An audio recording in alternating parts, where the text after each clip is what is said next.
I just spilled my entire beer on me. But hello, everyone, and welcome to Center of the Universe, a Toronto Maple Leafs podcast.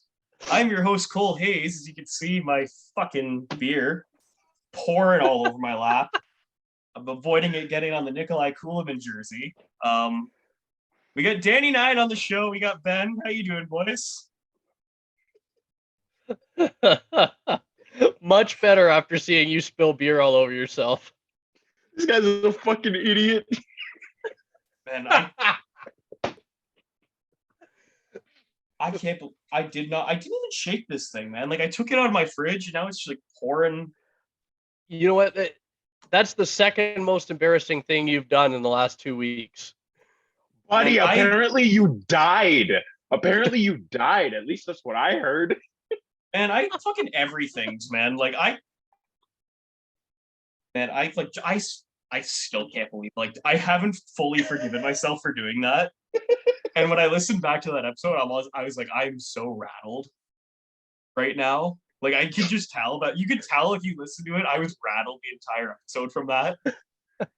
But we're back, we're chugging along, and we're covered in beer as you should with the Leafs, but who the fuck is we? I'm covered in beer right now. And it's the video curse. Ever since we went to video, I'm good for something stupid every episode now. But I'm glad we got it out of the way. Buddy, no. Shut up. You're Cole Hayes. You're good for a dumb day every single day. Now it's like public to people. Oh, like now it's just public. I didn't get it on the Kulemin jersey. Now we get to see the pain in your eyes every time you do it. Every fucking time. That's some good foam. Anyways, boys. The Leafs and the Lightning on Saturday night. Is that what we're actually? I guess we should lead off with big news. It's December 5th at the time of recording. Boston Bruins have finally lost at home. Nearly 2 months into the season. 14-1-0. What an insane run for that team. Like, absolutely nuts that they've gone this long without losing at home. And again, it's one of those things where the Leafs are back on pace for like 114 points again this year. And that's good for second because the Atlantic Division is just fucking murderer's row. Like, can we please, like, the Leafs have been a good team, 100-plus point team for the past 3 years running now, and just cannot for the life of them win the division. At Tampa, then Florida, and now Boston are just Benjamin buttoning their way to a fucking division title. Boston's just back. They're not going away, man. Like, it's... And, like, they're fun. Like, they're truly a last dance team. Like, you have Bergeron who contemplated retirement. David Krejci came back from the Czech Republic. Passes in the last year of his deal. Like, it's a last dance mentality for them. They've been fun to watch. I hate how much I love that. I hate how much I love their story right now. Like, absolutely hate it. Like, the Boston Bruins are the, like, leading cause for my sports trauma, or second leading cause for my sports trauma after the Toronto Maple Leafs. But they're just, like, my two favorite non-Leaf teams in the NHL to watch right now are the Sabres and the Bruins, like, which I fucking hate because I shouldn't enjoy watching either of them. Especially the Bruins just got a good story, and especially the way that locker room rallied after the Mitch Miller signing. And man, like, it's December 5th, and like, it is appropriate to play Christmas music, and they've just lost their first game at home. Like, that's insane. I mean, Danny been doing all the highlights on these things, so he's seen more of the Bruins than either of us this year. I mean, like, what is going on in Boston? What are they like? They don't age. They don't seem to be slowing down. It's really remarkable how consistent this team is. And year in, year out, they're always in contention or they're always respected. And it's rightfully deserved. Same as this year, especially. I think goaltending has always been stupid. It's been amazing. It's been really good. It's been really fucking good. Their high end scoring. Pasta's having another great year. I've been making a pasta video. Like I started it like I think 2 days ago. And I've just been rewatching it the entire time. And I'm just like, this offense just doesn't slow down. They can't. As soon as they get the puck, as soon as they're able to, as soon as they're able to gain the blue line, you're not going to take it from them. Especially if they have a power play, you're not going to, like, you can't stop them. Like, what are you going to do with Pasta on the power play? What are you going to do? What are you going to do with Bergie in the bumper? What are you going to do with Brad Marchand? Basically just playmaking everybody into oblivion. What are you going to do with Hampus Lindholm? Like Hampus Lindholm, like I've gained a lot more respect for Lindy now that he's not with Anaheim for obvious reasons. Maybe not to everybody, but if you don't know, I'm an Ottawa Senators fan, and yeah, try mentioning Anaheim to me, I'll punch you in the fucking throat. But anyways, it's like, no, this team is good in all phases. They're good in all phases. I just don't see how this team is going to slow down. And even tonight, I was looking at the box score off and on. They were down 3-0 in this game, and they battled back, and they still managed to get a point out of it. Like, this team doesn't go away, and it's like I expected them to take a step back because of the amount of guys that they were missing for the start of the season. Like Marshy was out for the start. Charlie McAvoy was out for the start. I believe Matt Grzelcyk was out for the start, but they're back ahead of schedule, and they don't look like they've missed a beat. Yeah. You mentioned Hampus Lindholm, like he's been a huge part of that, filling in for McAvoy, and I feel like it's kind of like you said, like, I mean, who watches hockey in California, especially the Ducks? You watch for Trevor Zegras, and that's about it. But like, I feel like that Shaquille O'Neal clip that I have to apologize, I wasn't aware of your game. Like he's been unbelievable to start the season, man. Like, and like and the only reason that I know it is I've got him on my fantasy team, and he's crushing it. Yeah. Honestly, it's something we could say about like both the Ducks defensemen that were available at the deadline. Like I saw a lot of people being like, "Oh my God, that's a lot for Hampus Lindholm. Oh my God, that's a lot for Josh Manson." And like they both, Manson won a cup in Colorado and was a key contributor, and Lindholm has just been like the unsung hero of the Bruins season. Like in terms of at least on the ice, like you guys said, like he's stepped up big with McAvoy, and they all came back early and were effective. Like McAvoy was supposed to be coming back around now, and he's been back for a good couple weeks now. Like they've just been, guys have been getting healthy, and they keep rolling. Like the Boston Bruins are so fucking good, man, and I hate it. Yeah, I'm just so happy that we won. The Leafs won their game against the Bruins, even though it cost us Ilya Samsonov for like a month. I'm just happy that we're one of the very, very few teams in the league that managed to beat them. Yeah. The Sens are also one of the teams that beat them, even though I'm not going to be like holding my hat on that. I mean, that was a good win, but even then it's like, we're one of the teams that beat Boston, but even then it's like it was, you guys got lucky because their defense sucked that game and also the rest of this season, but regardless. Yeah, and I mean, speaking of the Sens, for fuck's sake, man.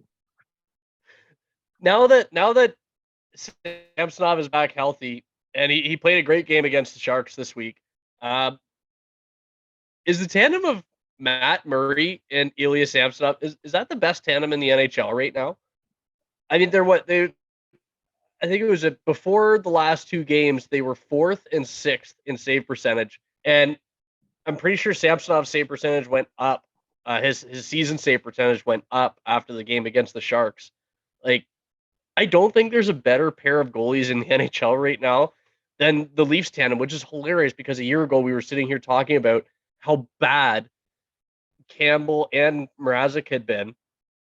They've both gone to different teams. Everybody called Kyle Dubas an idiot for the way that he handled the Leafs goalie situation, and he is laughing at everybody now. Yeah, Like, I really wanted to see Murray bounce back. Like, I really did. And, there are all the factors like, his dad was a Leafs fan. He was a Leafs fan growing up. And, he's had the injury issues and he's kind of coming back and he looked pretty good. Like in his last little stint with the Senators, and there was something there, but like it was so far from a sure thing that he was going to be good. And he's just come in and been excellent for the Leafs.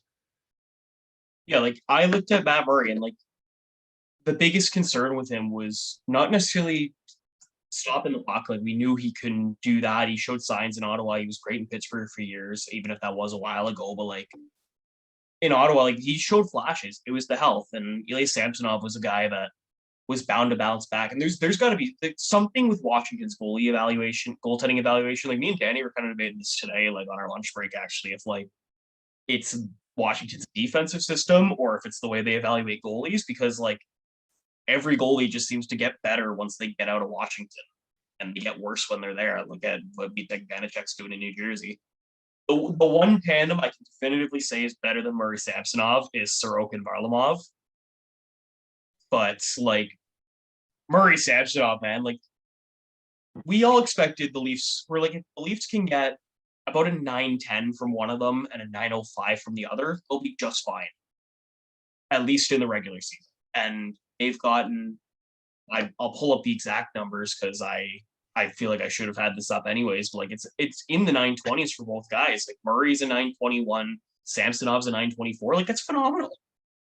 Like for one guy that was a cap dump that another team gave assets away for, and the other guy was a non-qualified player who's kind of just looked lost for 2 years. Like great value that the Leafs are getting in that right now. And even Eric Chalgren, as much as we rip on Eric Chalgren, and there was times where he was bad. At the end of the day, that's your third goalie, and he's a serviceable third option. In retrospect, like he's not great, he's not bad, but like he did hold the fort down against.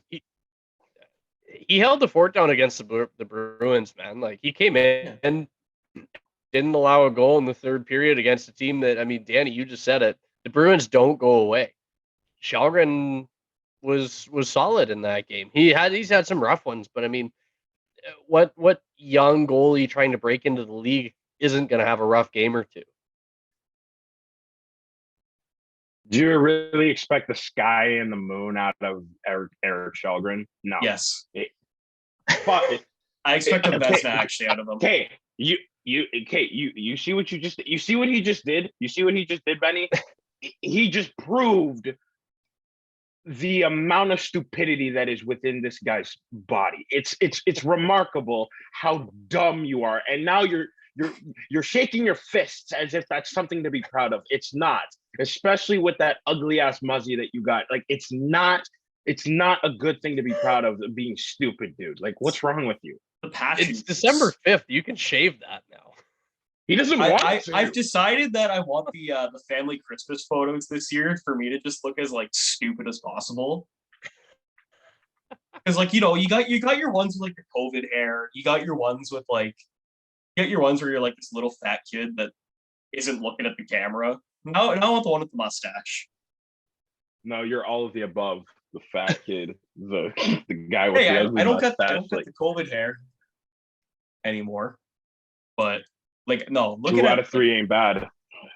That's passing grade, but the Leafs goaltending has been great, and even if, in my opinion, I don't think Murray had the greatest game against Tampa, but he was still making good saves.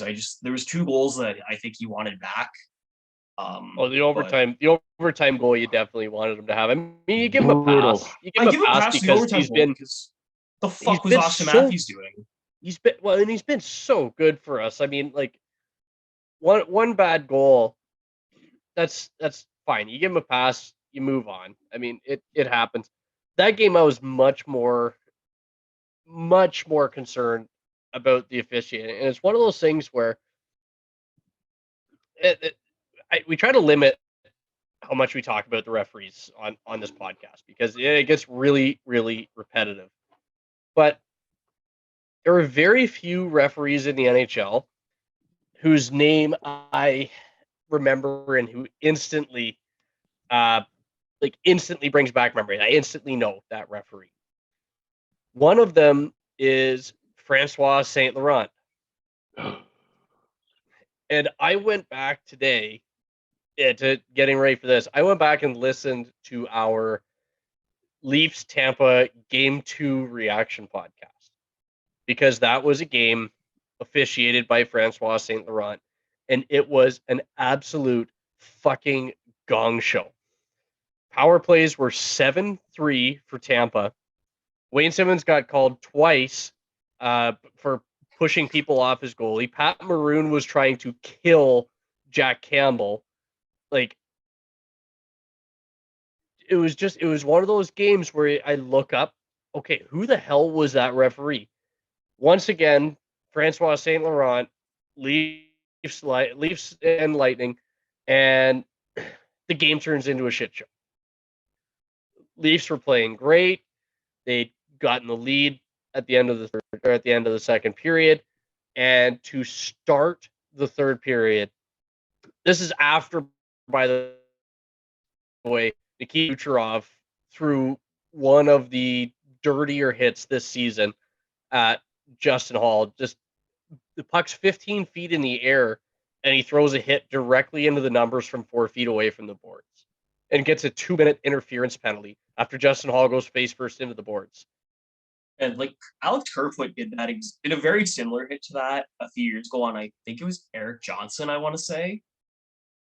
And he got 2 games for it. Like, and Kerfoot apologized immediately. He like helped him up and was like, "Dude, are you okay? I'm sorry.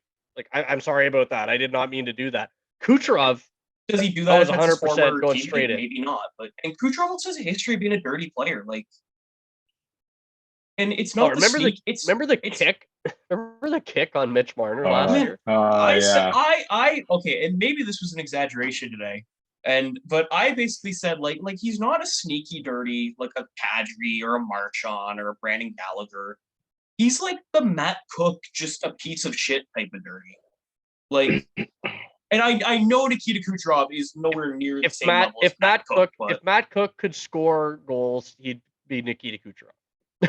That's what I was kind of going at for him. I despise Matt Cook.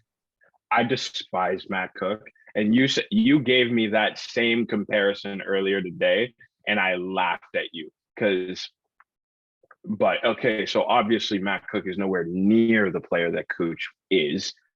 But even then, it's like Matt Cook was way dirtier than Cooch ever has ever been. Don't you guys remember the hit on Mark Savard? I do. One on Mark Savard. I remember the one on Erik Karlsson. That Erik Karlsson one still pisses me off to this day. Like, and I think it's a bit outrageous to call him like Matt Cook, but like when I think like this style of dirty player, like it's different from like, it's not the dirty where you're like, I hate this guy, but I would love him on my team. It's just the dirty where it's like you're a scumbag, you know? Oh yeah, and then 10 minutes later, he's acting like Timothy Liljegren snapped both of his ankles, rolling around on the ice for the call, and he was out on that fucking power play. He must have been watching the World Cup this week. Tampa bitches about calls all the time. I remember one game earlier. I think it was the. Sorry to make this about my team, even though this is not about my team. But anyways, I'm gonna make it about my team. No, like there was a game. I think it was in early November. It was Tampa and Ottawa, and Ottawa was getting outplayed the entire game. Do you know how many? As usual. Do you know how many? Oh yeah, of course. I'm not even mad that you're saying that. I agree with you 1,000%. But we're getting away from the topic. I remember the amount of penalties that were called, the amount of power plays that Tampa had. They had 8 power plays that day. They had 8 power plays, and we had like 3. And Steven Stamkos, the talent level that this guy has, he just hit 1,000 points last week. Congratulations, Stammer. You're honestly one of my favorite players. I love watching you play. But dude, the amount of bitching that you do to the refs about every little thing, it's like you guys are saints and everybody else is the devil. I don't understand as to why you're bitching so much. Like, oh, that's a trip. That's a trip. Like every single time when the whistle blows, he will skate right to the official and be like, "Hey, yo, that's a call. Where's the call? That's I know why he does it. I know why he does it. It's because you know what? He won Game 7 for Tampa doing that. Yes, he did. Yes, he did. When Justin Hall had his quote unquote pick on, I think it was Killorn or Cirelli. Cirelli. Yeah. When they bumped into each other and fell down, the ref's hand didn't instantly go up, but Steven Stamkos is sure the fuck did. It's because Steven Stamkos grew up a Leaf fan. That's why. we all do it. Like I watch every little grew thing. Up going, what the fuck, ref? I watch every little pick now. I'll see it. I'll get up. I'm like, that's a fucking pick. Even though like I know that they're only going to call it that one time, or like any little thing. I'm that guy at Scotiabank Arena. What are you doing, Wes McCauley? Like you know, like because that's what we do. Because that's what the passion brings out in us. And even though Stammer signed his 8-year extension in Tampa back in 2016, he still has that grew up a Leaf fan in him. You know, that's why he does it. I can't fault him for it. It works. He's got 2 Stanley Cups. If the Leafs cheated the salary cap and had every call go their way and got 2 Stanley Cups, I would not care. The salary cap. I don't think Tampa cheated the salary cap, but like, you know, they made shirts. Yeah, like they made shirts about cheating the salary cap. And it was so like. Anyways, going back to the game though, like I honestly like. I have a hard time blaming the refs when the Leafs were having trouble. Like I have trouble blaming the refs when there was clearly some fixable mistakes for the Leafs in that game, and you know I'm kind of just trying to blame the refs less because at the end of the day, like it's the NHL, like they're gonna be shit. It's how the refs have been forever. You know that like we all knew there was a soft call on. I forget who it was on, but. On the Leafs, and we all knew that we were going to get a makeup call, and they did. Like, it's how the NHL officiating works. The one I have the problem with, and this is like an overall NHL systemic thing. So, do you guys think that Tavares goal should have counted? Yes or no? Yes. Yes. He didn't kick the puck. He was being slew-footed from behind, and his foot happened to hit it on the way down. That's not a kicking motion. If that's a distinct kicking motion, then how are you supposed to judge this shit, man? Like can you score any legal goal with your foot? Like you can direct it, but you can't kick it in. You can get slew-footed, or you can get tripped from behind, have your feet go up literally the exact direction the net is in. But no, it's not going to be called. There is no consistency with this league. And you definitely saw it on that play. But even then, I still agree that it should have been a goal. And not to mention the fact, how the hell did the Leafs not come out of that with a power play when fucking Victor Hedman was on Tavares like a knapsack? Like, which is where I was going to go in. Like, that's a play where I think the call on the ice was a goal. In my opinion, it should have stayed. But like, if they called no goal initially, I could understand if it stayed as no goal.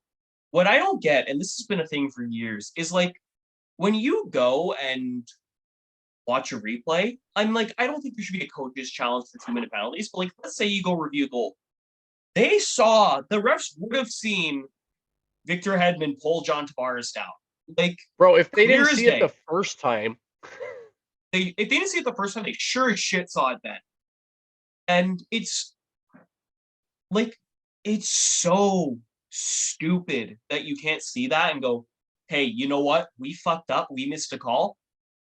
It's no goal on the play because it was kicked in, but had been taken 2 minutes for interference or tripping or whatever. You know, like I don't get it. Well, they were holding on Tavares while he was cutting to the net, and then there was whoever, I think it was Killorn, that came in and just took Tavares' feet out from under him from behind. Like, it's not a kick, man. He is falling on his ass like one of the Three Stooges. Like, I do not disagree with it not being a kick. It wasn't a kick in my. That being said, like, I get the argument, but I don't agree with it. You know, like it's one of those kicks where you can argue. I think if the Leafs came away with that with a power play, I'd have been more okay with it. You know, it's the fact that like you see, hey, Hedman clearly fucking pulls him down unless they don't think he did, and that's why they didn't count it. Like, it's I don't get it. Like. That's my one complaint with the refs that game. Like, there a lot of the penalties, even the ones that were like they were letting some stuff go. Like, if Alex Kerfoot takes another penalty in the offensive zone, I'm gonna snap. Like, oh, here we go with him. If Alex Kerfoot takes another offensive zone penalty, I don't care if it's the softest thing I've ever seen. The comments I made about him recently will seem nice compared to how mad I will get. Like little stuff like that. Like, they're gonna call slashes in on the hands. They're gonna call holding the sticks. Like, there was the one with, like, even there was the stupid ones. Like, there was the one where Zach Aston-Reese got a penalty. He was offsetting minors where it's like they called Zach Aston-Reese for the hook and someone on Tampa for holding the stick, and it's like, what? Like, which one is it? Which one is it? Did he hook him or did he hold the stick? Like, not fucking Rocket Appliances here, you know? Like, it's like when they give one guy a penalty for tripping and another guy one for embellishing. It's like, well, did he trip him or did he embellish? Did he dive? Like, and by the way, that's something that the NHL needs to change. It's not an embellishment. You fucking don't. There should be a specific penalty just called diving, and the ref should have to do a mock dive onto the ice as the hand signal for it. I think that would That's be the only NHL for you. We do. employ mediocrity. I think that'd be the one thing I want to see. Make Wes McCauley jump on his stomach and pretend to swim from blue line to blue line. The fact that he tries to be so entertaining with his calls for penalties, like, I don't understand. Like, I will say this. I will say this with every firm of my being. A few years ago, I thought it was funny. I thought it was funny. After a while, I'm like, why is this guy trying so hard? Just shut the fuck up and just make the calls. And then after that, you see a wave of like these different officials and these different linesmen just being like, oh yeah, we're gonna mimic what this guy does because it's fun. No, it's not. Like, I just don't get it with this guy, dude. Seeing Wes McCauley do, like, he'll be like, Toronto number 3, 2 minutes for interference. It's the equivalent of seeing James draws on your For You page after you lose a bet. Like, I just can't do it. Like when Wes McCauley called Justin Hall for that pick, and like you said, Danny, it was cool at first when Wes McCauley did that, and it got so stale so quick, and the league just made it their big thing. And like, he's the best official in the league, and like here's the thing. He lets them play. Like, which means he doesn't call penalties, which means he doesn't do his job. But at least he's consistent, though. I'll give Wes McCauley credit. Yeah. At least he's consistent. Consistent in mediocrity. That's better than most of the refs. Okay, that's true, but even then, it's mediocrity. They employ mediocre officials, linesmen, to do a fucking job, and they can't even do it well. It's mediocre. You know what the worst part is there are 2 sports that have definitively worse refs. At least one for sure, and another one I make. Baseball and the NFL. Oh, the NFL's fine compared to the NHL. Are you kidding me? Oh, the NFL's light years ahead of the NHL, dude. Yeah, come on now. I don't know. The NHL hasn't hit a stage yet where like you can breathe on people. You can at least breathe on people in the NHL. The NFL, do you know The what? NHL is a copycat league. if you go But do you know what? Do you know what? in Tom Brady's the thing is, direction, it's a fucking flag. If you do it to Mahomes, like I get they're protecting the stars, but like the NFL, like is worse. Like and we the talk about Steven NHL should be Stamkos. doing that too. The NHL should be protecting its stars. But like we talk about Steven Stamkos, like looking at the refs all the time. Like in the NFL, it happens more than any other league. Like Sure, but like most of the time when Stamkos is looking at the refs, it's because they have missed a call. The problem with NHL refs is that they miss calls every 5 fucking seconds because players know they can get away with it unless they have a lead. Like if you're the trailing team, you can get away with murder compared to the team that's ahead. It's just it's hilarious how obvious the game management is in the NHL. But I'll ask you guys, with Wes McCauley doing his whole performances and everything that he does, the 5 minutes for fighting. It's annoying. When have you ever seen an NFL referee, an MLB umpire, a fucking NBA referee? When have you ever seen them do that shit? How many leagues do the fans know who the refs are and hate specific referees because of not because of one call that they didn't like, because of a pattern with this referee? How many of the major pro leagues have that? Well, yes, okay, yeah, Baseball for fair sure. enough. Angel Hernandez, yeah, we one get that, but thing he's I'll give shitty for NHL everybody. refs for. One thing I'll give NHL refs credit for is I can think of one instance where they like stared down someone and been like, "Try me," and I believe it was Francois Saint Laurent when Maurice. Do you remember when Paul Maurice? Jets. I was like this was that years was ago. in like Tampa. This was the year the Leafs finished last. Like Yep. Paul Maurice got kicked out of the game because I have Saint Laurent to was staring at him, and Maurice comes out and he's like, "The fuck you? Like, what are you looking at?" And Yeah. like, whereas like Angel Hernandez, Joe West, they would do that shit all the time. Vic Carapaza, like, I've got to bring up another one, just because I've played summer hockey with him from time to time. Dean Morton, retired NHL ref, Dean Morton with Brendan Gallagher. Do you remember the hot mic? That was I do funny. remember this. Oh my god, I forgot about that. Yeah, I forgot about Go that too. fuck yourself. I feel like that happens all the time though down there. Sure, there's just not always you just don't always remember to turn your microphone off. Yeah, it's like a cop. With the, it's like a cop forgetting to turn his body cam off. It's like, no, but like it's one of those things. Like it's like Tim Peel with like the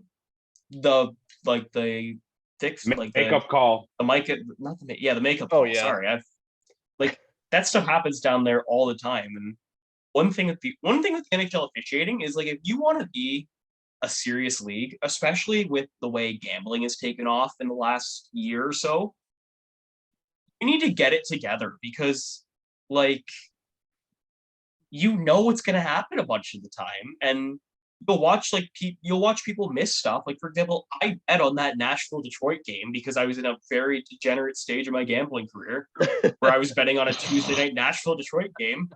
I forget who I bet on, but it was whatever team that lost, and I was mad because I'm like, well, that was a fixed game. Tim Peel admitted it was a fixed game in terms of penalties. Like if the NHL is going to get the NHL is going to get serious with that, they got to get serious with their officiating. If the Leafs are going to get serious with winning games, they need to get their shit together in overtime, man. That was pathetic. Like, well, and it's a theme this year with the Leafs is they often get the puck first because they're great at faceoffs, but every single time they get the puck, they make one mistake and it's in the back of their net, and that's on everybody. That is on everybody. That's on everybody on the ice. That's on Mitch Marner. That's on Austin Matthews. That's on John Tavares. Like, we understand. We talk about how amazing and great the Bruins are this season. The Leafs are 4 points back of the Bruins right now. I understand Boston has games in hand, and they have to win those games. They have to win those games for them to matter. But well, they lost tonight. But like they're 4 points back of the Bruins. They have 6 overtime losses. I And hate one the win. NHL point system. Like if the Leafs had won 4 out of those 7 games, which is a fairly realistic number, they would be 2 points behind Boston if they'd have been just over 500. But we all know the Leafs have a really, really hard time winning 4 out of 7. Like, man, You said it, not me. reason for my spiral, man. Like, but I just That's why you're betting on a Tuesday night Detroit Nashville game. exactly. No, I had nothing better to do. no, but like looking at the Leafs in overtime, like I keep hearing people try and just write it off as, you know what, at least there's no 3-on-3 in the playoffs. The Leafs are not good at overtime in the playoffs either. Well, here's the thing. It's overtime, and overtime is during the regular season the highest pressure situation you'll face. Right? That is your high pressure, your make or break time. I'm not worried about the Leafs being good or bad at playing 3-on-3. I know that doesn't exist in the playoffs. What I'm worried about is when the chips are down and everything is riding on this. When the pressure gets cranked up, they haven't performed at all, and it's been egregiously bad from top to bottom. At least it's the good players that are tearing up though, and it's not like you can't hold your head on it was Galchenyuk's fault or Dermott's fault now. Like, at least it's the good players goofing in overtime, because like, man, I can't get over that Matthews play. That was literally what Galchenyuk did. There was a mix of like Galchenyuk and Kerfoot in Game 6. And then people had the audacity to be like, well, Matt Murray should have had that one. I'm like, yeah, he should have, but like, if you're gonna get mad at one of the Murray goals, it should be I believe it was the Nemestikov one that you should be mad at. Like, not the overtime one. Yeah, and like I said, I'm not mad at Matt Murray for any of them because he's earned the benefit of the doubt on a couple. He's been outstanding.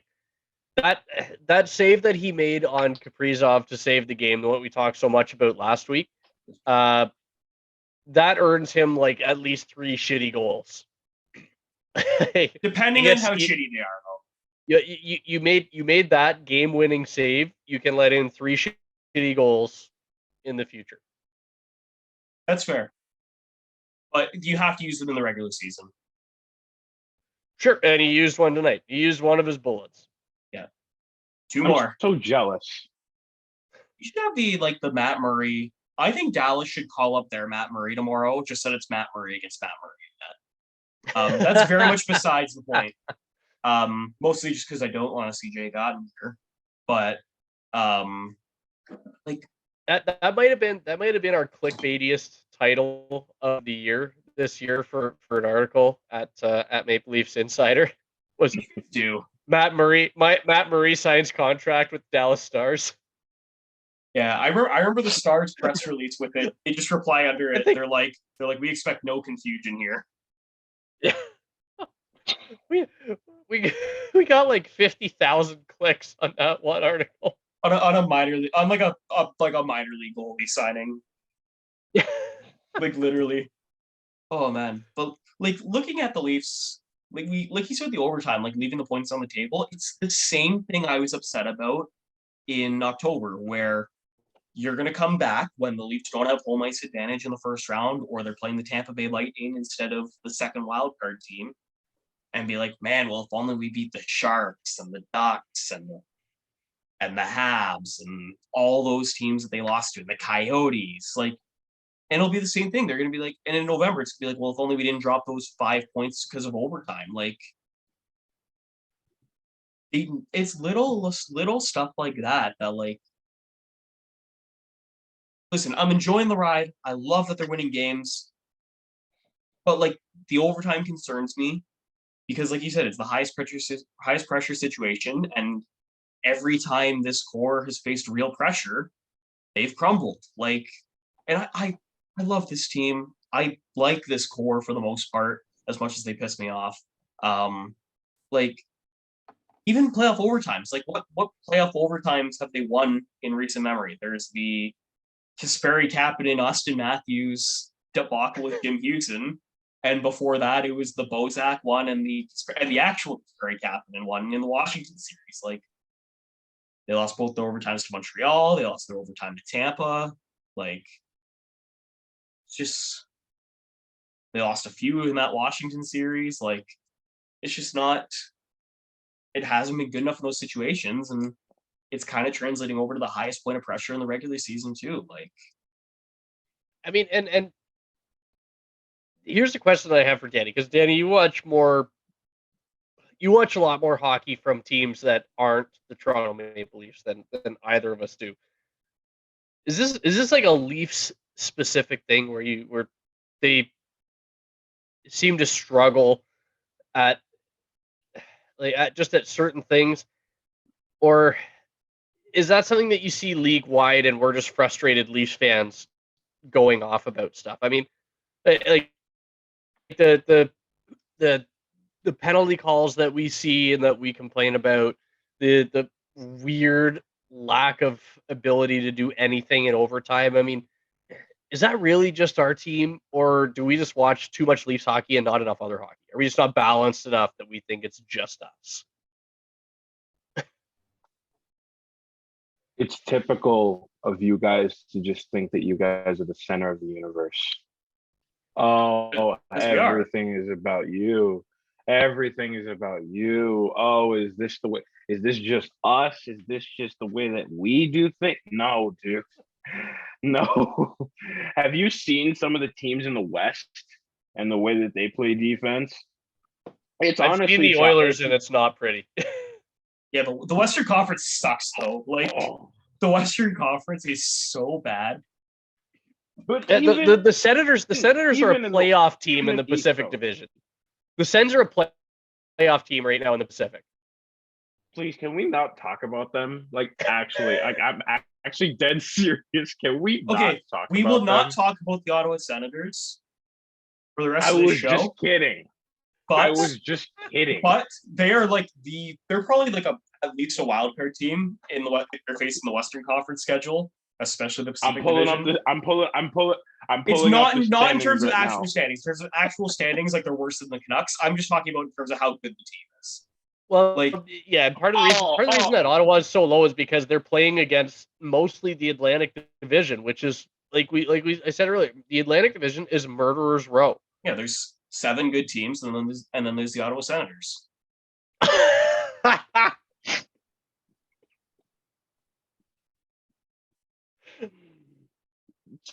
Danny, Wow, if you're so gonna punch him, can you wait till Friday so that we're all there? Oh, buddy, you have my word. You have my word. Because I promise you. I promise you. Throwdown. Oh, buddy, I'm driving him. Because I'm doing this for I'm going to a beer league game for Ben for a school project. Cole's tagging along, so as soon as we get there, I promise you, I'm clocking you in the face, bud. But anyways, Hey, I want to hear you guys. How are I the want to arena hear you guys fries? cheer stands. How are the You arena think fries at your place? You think the concessions still open when we play? I hope. We play at the Oakwood Community Center, boys. Bring snacks. Okay. I will do that. Nah, dude, Colsey, we're gonna have to go get some snacks before we leave, though. But anyways, Tell you what, lads. Let's beer kitty. Like beers after the game. Those are on me. I'm buying the beers after the game. For those who don't know, Danny's coming down to for a project for his photography class. This Friday, he's gonna be taking some pictures of little old me playing goalie, which is nice because I don't have any pictures with my new pads, and I hope they look good. I think they look good, but yeah, and he's gonna put together a mixtape to send to Kyle Dubas because David Ayers has been canceled, so they need a new e-bug. God forgot about David Ayres. Like, I don't even remember what he did, but I'll tell you what he did. He lost his Disney deal. what did he do? Like, Every woman in sight, apparently. oh shit, eh? Oh well. Yeah. That plus, I mean, his wife came out with a very long post on Twitter about all of the, various psychological and I think possibly physical abuses. Like, he's kind of a piece of shit. Oh, now I feel bad for That laughing. sucks. I'm so sorry. I'm so sorry. I feel bad for laughing. I feel bad for laughing. I'm really sorry. I didn't know the full story. Well, and I he didn't even had know about this. there was at one point a deal on the table with Disney to make a movie about the Zamboni driver who became an NHL goalie, and that is gone. Oh yeah. Jesus. Well, at least maybe we won't hear the stupid Hurricanes Twitter account bringing it up all the time. But anyways, back to the Toronto Maple Leafs. Oh Overall- no! Shut the fuck up! Shut Okay, the we're fuck up! talking about You just acknowledged you literally just said a few minutes ago. There's 7 good teams in the Atlantic, and then there's the Ottawa Senators. Do you know how disrespectful that is? I mean, I know it's true, but Exactly. even then, it's like, come on! I'm literally a friend of yours, and you're disrespecting me this straight up. What's wrong Yes. with you? Yes. I'm not disrespecting you. I'm disrespecting your Yes, you are. your judgment to cheer for the Ottawa Senators when 90% of I that was city a cheers for the child. Leafs. The I Leafs was are a right here. child. You can come on right over. We will welcome you onto the bandwagon, Danny. I will give you this Nikolai Kulemin jersey for free if you become a Leaf fan. I'll slap the shit out of you if you ever try to offer me a Leafs jersey. All right. But yeah, like the West, man, like is it a thing that we just watch the Leafs more than other teams, and that's why our concerns are sort of so microanalyzed about them? Or is it like, no, we should be concerned about the Toronto Maple Leafs? At the end of the day, a lot of the concerns that you guys have is within, or like one of the concerns that you, Colsey, you have with the Leafs is their overtime and how lackadaisical they are. Like we said before, there is no 3-on-3 in the playoffs. But even then, the habits that you see, it's not just with them, it's league wide.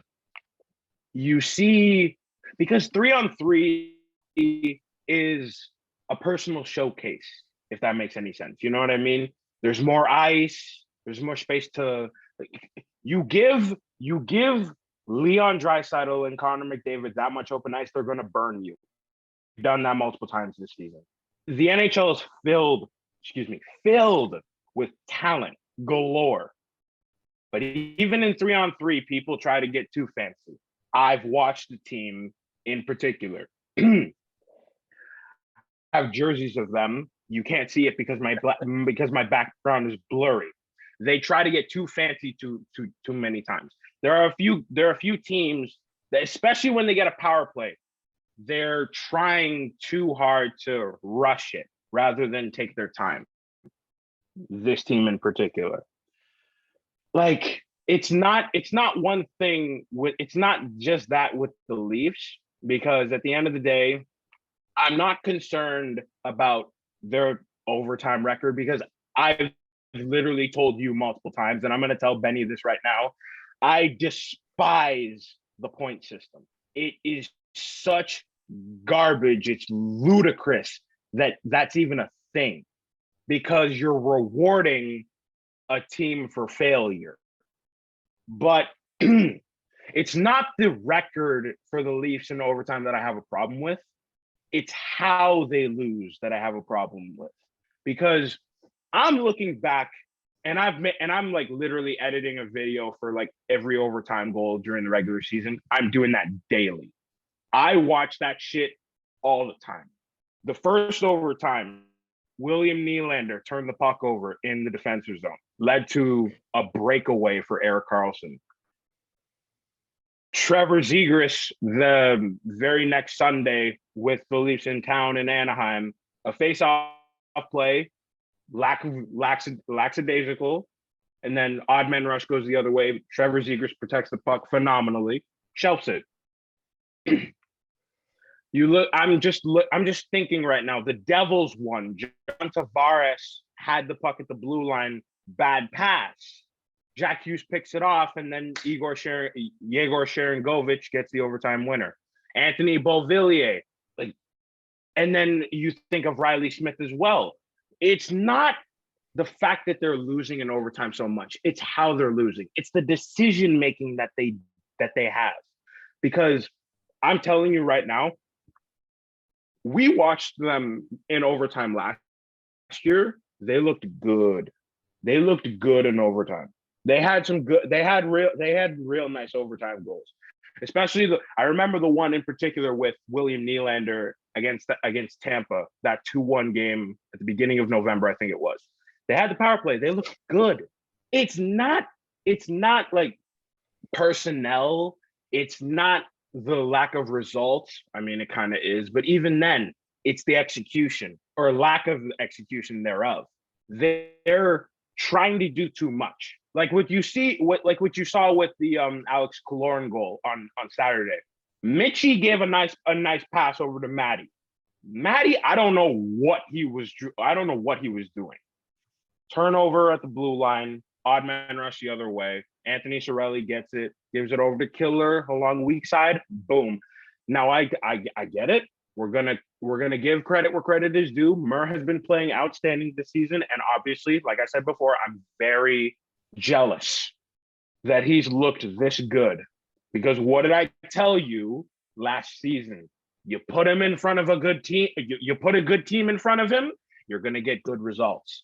We put a shitty team in front of him, and he looked like dog shit. And even when he did look good, he got blamed, even though he didn't deserve it. I will always blame the team over Murr because Murr looked good.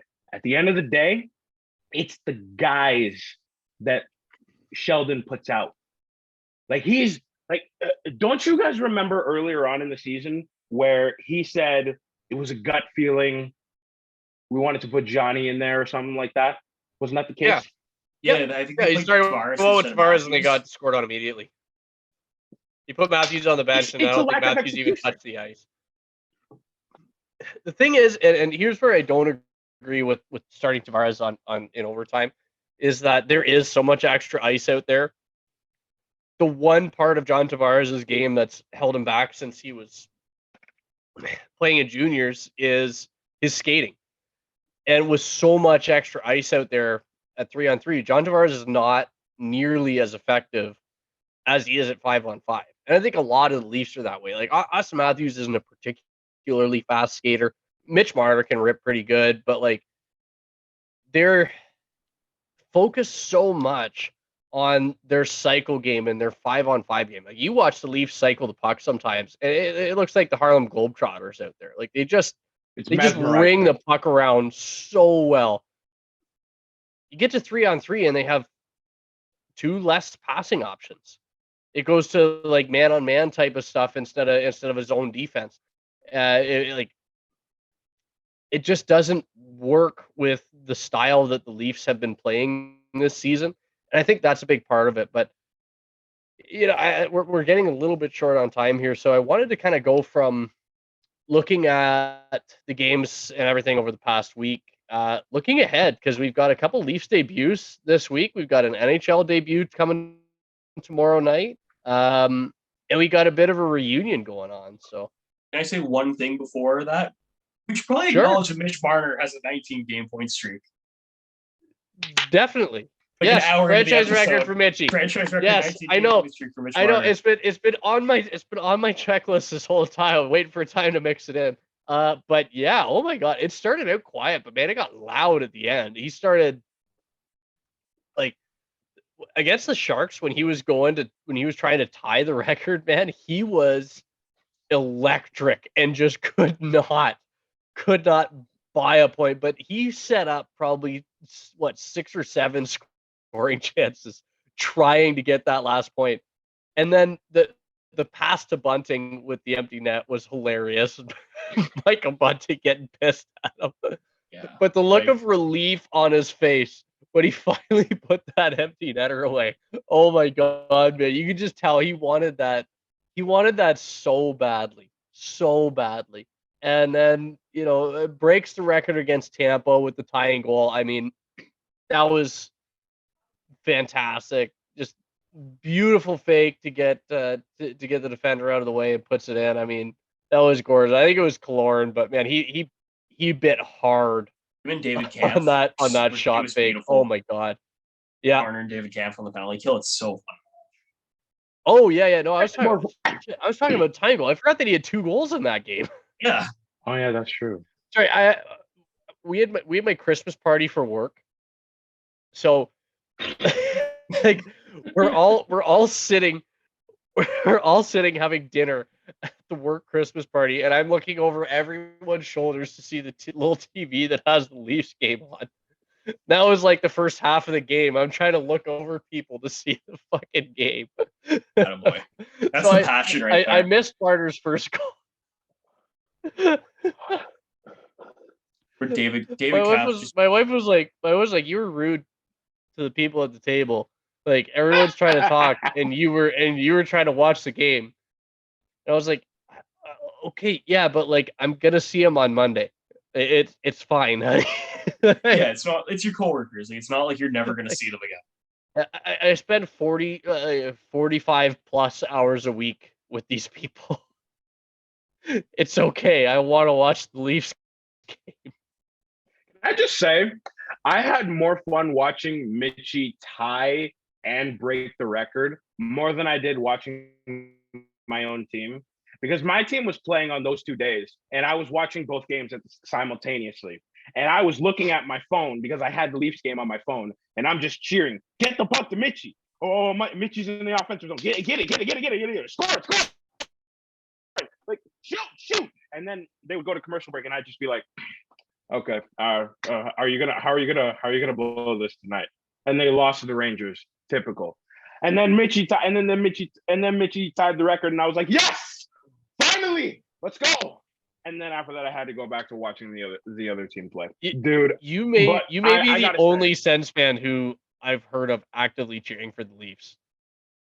I'm not cheering for the Leafs. I was cheering for Mitchie. What the fuck is wrong with who is a Toronto Maple Leaf? So I can cheer for an individual. Why are you teasing me? Who is chasing because we love you. Toronto Maple Leafs record? Fuck off. He's not going to get the NHL record. Wayne Gretzky made that not fair. Oh, he's going to get it. He had points in like 50 some odd straight games. Is that actually the amount of games that he had? I think it's 51.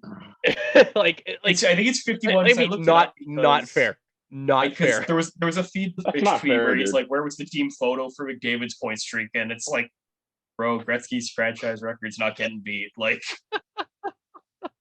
even Connor's not going to get it. Fish, I love you, but at least come up with a good troll on those ones, you know. But anyways, as your reunion, a debut, what do we got looking ahead, man? Well, we've got Conor Timmins coming in and making his Leafs debut.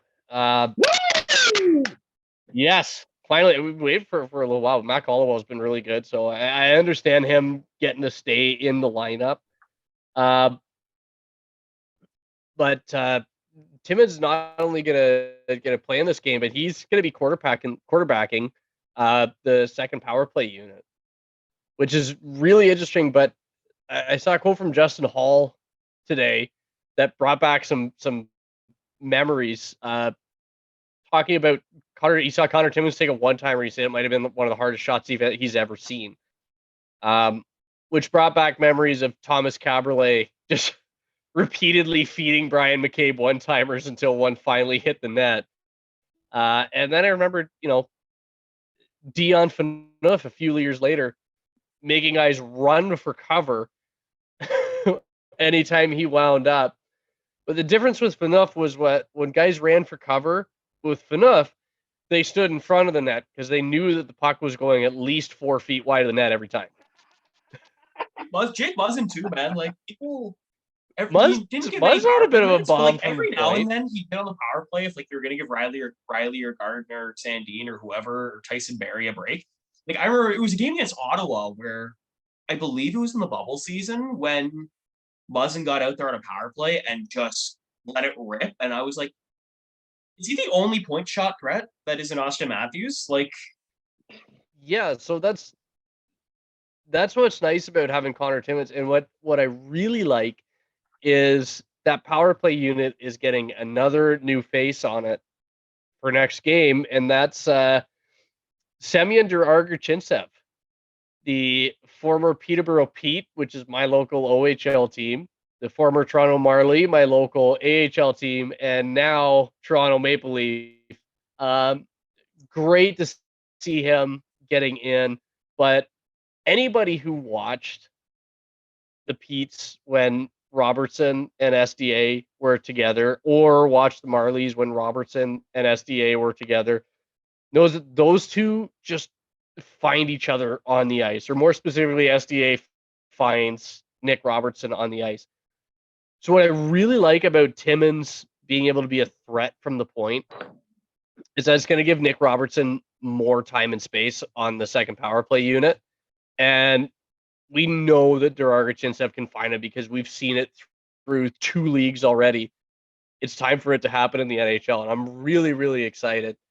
Really happy that Durargachintsev got the call up. I can't think of another Marley that I would rather see get the call now that Calle Yarncroke's injured. There's not a single guy on the Marlies roster that I would rather see in the lineup. Well, I mean, what do you think, Cole? so how many goals does Semyon Durargachintsev on pace for in the AHL? Not 50. He doesn't have Nick Robertson with him. He doesn't have Nick Robertson. They're the dynamic duo. Oh, so he can't create anything on his own? Wow, where's the 50 goal potential? He creates. Robertson finishes. Yeah. You know who finishes more though? Cole, don't do Adam it. Don't. Gaudette. You fucking my idiot. Boy. You man. Fucking idiot. Adam Gaudette. He just I would love to know what dirt Sheldon Keefe and Kyle Dubas have on Adam Gaudette, because there's a referendum from this team's front office against about the 10th best forward in the organization. Like, it's brutal. Like,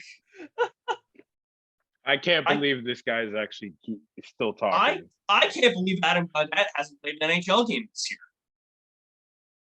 Like, I can't. It's shocking to me because Adam Gaudette is the perfect hockey player. He has cool Star Wars tattoos. He has the Joker tattooed on him. He beat up Tyler Mott in practice one time. He has 12 goals in 17 games in the AHL this year. He was one of the few forwards that looked good on the Sens last year. I don't know why Adam Gaudette, dude. Like, the Leafs are doing the 10th best forward in the organization dirty. He didn't look good last year with the Sens. What's wrong with you? What's wrong I am with happy for Semyon Durargachintsev. It's a homegrown draft and development guy. That 2018 draft is finally starting to come to fruition. Like, obviously Sandine, Pontus Holmberg is. If Pontus Holmberg ever plays another AHL game, I'm going to be mad. He's looked great. Matt Hollowell looks good in a small sample size. And now you got Semyon Durargachintsev, who is kind of, like SDA had the sort of toutingness, like the touted of boom or bust. And it's hard to say bust right now, but like it was kind of sort of the thing where it's like, okay, like he's 22 now. What's going to happen? But he looks great with the Marlies this year. He was Jeremy Bracco if Jeremy Bracco wasn't a complete asshole. Yeah. Like he looked good in with the Marlies this year, and it's a deserved call up, and I'm happy for him. Like, believe it or not, I don't hate Semyon Dragic-Ntsev. I just love Adam Gaudette. But like I want to I'm know. I want to intrigued. know when are you guys getting hitched up? When are you guys getting married? Because like Yeah, the amount of love that I'm seeing that you're giving Adam Gaudette, like he must have put a ring on it. So, like one of these days, like you don't have someone by your side so much and not put a fucking ring on it. Like I haven't even seen a ring from on your finger when we're at school.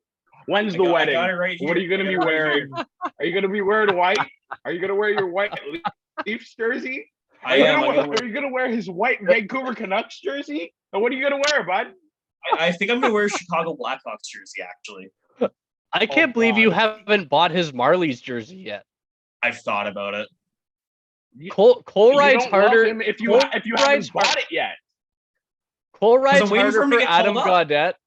Cole rides harder for Adam Gaudette than weird nerds do for Elon Musk. It's at least mine is like someone worth riding hard for, though. Would you rather care about the billionaire that fucking is an idiot and makes stupid cars, or the 10th best forward of the Leafs organization? How many kids do you guys want? 71 in honor of his jersey number. Like, I hope Adam as somebody with two kids. No, you don't. Yeah, I hope Adam Gaudette hears this. I feel like he would. I feel like he'd be laughing right now. Oh. Like, oh my god. But anyways, looking at SDA tomorrow, though, my one complaint about it, and it's like Nick Robertson's in the top 6, so this is very nitpicky. I would have loved to see them on a line together. I would have liked that as well, but Robertson is starting into Yarncroke slot on that second line. You can put Alex Kerfoot there, but we know that it doesn't work very well. You could do it, but you shouldn't. So it's a good decision by Sheldon Keefe to keep them apart right now. If Yarncroke were healthy and it was a different forward injured, I would say absolutely put them on the same line because we know that they've worked well together since they were like 16. But at this point, it's fine. What are they running? It's but I mean, at the very least, Holmgren. They're together on that second power play unit, and I mean, we know that works. And they put Engvall on there, but like the thing is, Pierre Engvall on the Marlies power play was nasty too with those guys. Like he's reuniting a Marlies power play and adding Bunting and Timmins to it, which I mean, who knows? Hopefully it works. Only one way to find out tomorrow. We saw the dermatologist pairing fail miserably in the past of Sheldon Keefe trying to put together AHL lines again, but we'll see if this one works.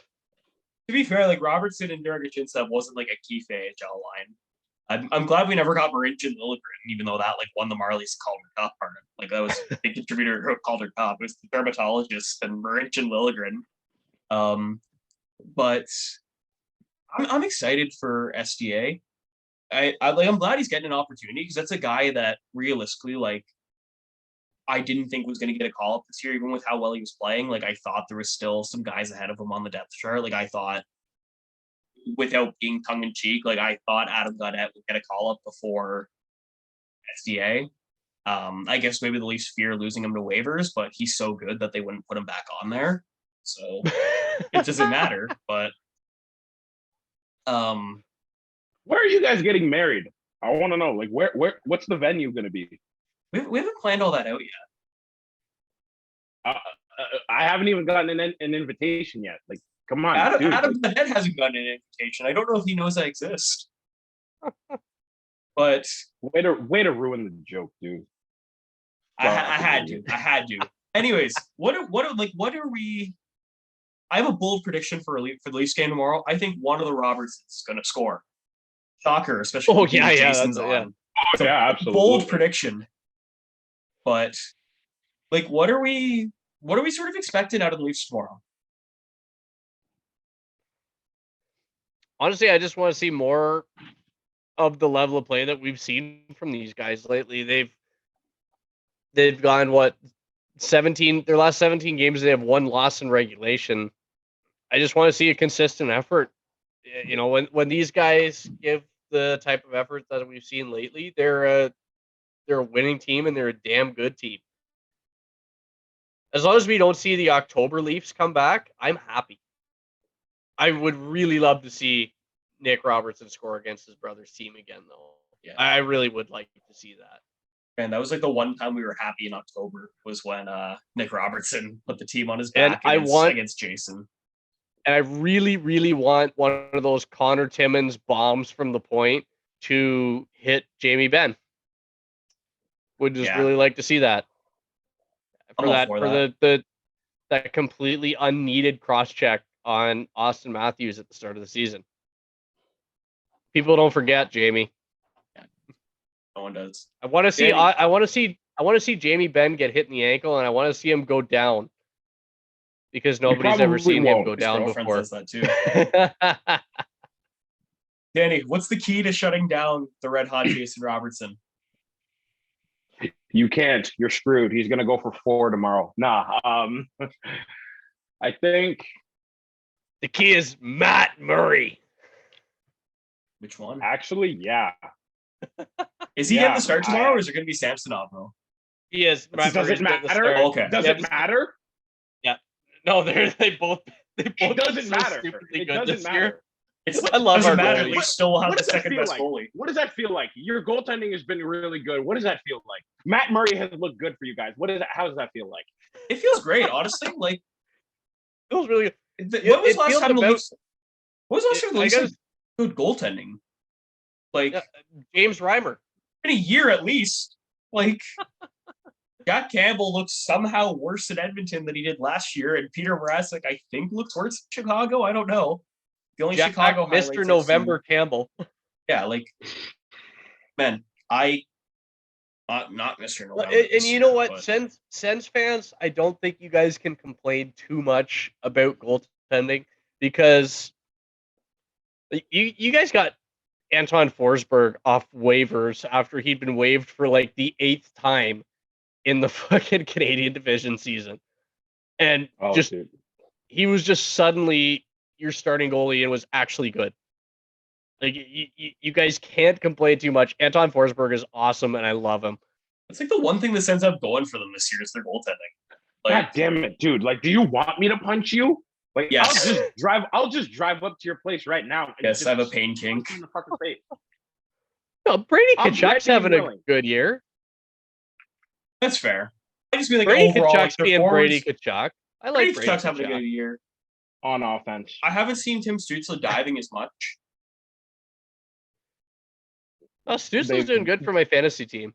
It sucks. It really sucks for both me and the Sens that Josh Norris is out because I had him on my fantasy team. I thought I had snuck in a really sneaky good player late in the draft because nobody had picked him, and then he immediately got injured. And yeah, is your goalie Matt Murray? I completely forgot in fantasy. Ben? No, I've got Allmark. I just traded for Samsonov and Varlamov. Varlamov's my other one. Okay, because I was gonna say, like, your fantasy team sounds like Tyler, who's me and Danny's photography instructor. He'd be like, basically just he was like, yeah, I have Tkachuk and I have Batherson. He'd go up to Danny, he's like, I have all these Sens players and they're not playing well right now.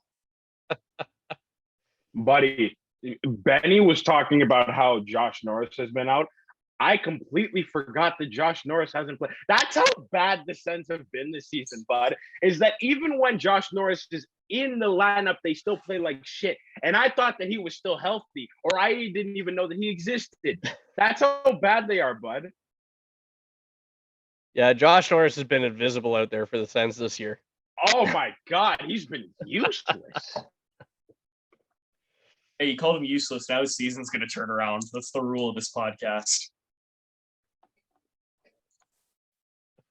But yeah, like tomorrow should be a good game. Like I feel like the Leafs and Stars always low key have good games. Like last year, you had that Matthews 54 of the season. Scott hope Wedgwood has Oettinger- turned it on against Toronto for years. Like, if he ends up playing, I hope Otter plays because I don't want the Leafs to win and have both their wins against Dallas to have come against Scott Wedgwood. Like, I really, really like Jake Ottinger. I want to see the Leafs go head to head with him. man, I want Scott to see Wedgwood Austin is a Leaf Matthews killer, head to head though. against. Oh yeah, but I mean, come on, I want to see Austin Matthews head to head against Jake Ottinger. I do Like, too. I but, cheer like, for the man, Leafs. I cheer for the Leafs first and goalies second. Right? I love seeing a huge save. I love it. Even if it's against the Leafs, man, I love to see it. Scott Wedgwood has been a Leaf killer since he was on the Albany Devils in 2016. But like, yeah, like I think it's Murray Ottinger tomorrow, so it should be a goaltending matchup. You got Matthews and Jason Robertson, who are the two leading goal scorers in the 2022 calendar year. You got Why is that even a stat? It shouldn't be. Why No, they're does talking it about like Mitch matter? Marner has almost the same amount of points as McDavid in the 2022 calendar year. Like, Like, shut the nobody fuck gives up a shit with about that calendar bullshit. I years. know, Yeah. I know you're Cool trying little- to put context into how well he's playing, but even then, it's like, no, fuck off. That's a useless ass stat. it's one of those cool little tidbits, you know. He got and the Leaf stars always seem to deliver. Tomorrow night, Tuesday, and hopefully Leafs pull away. Like, what's your guys' one key for the Leafs to pull away tomorrow? Cover Jason Robertson. Done. Any? Stay structured defensively. No breakdowns.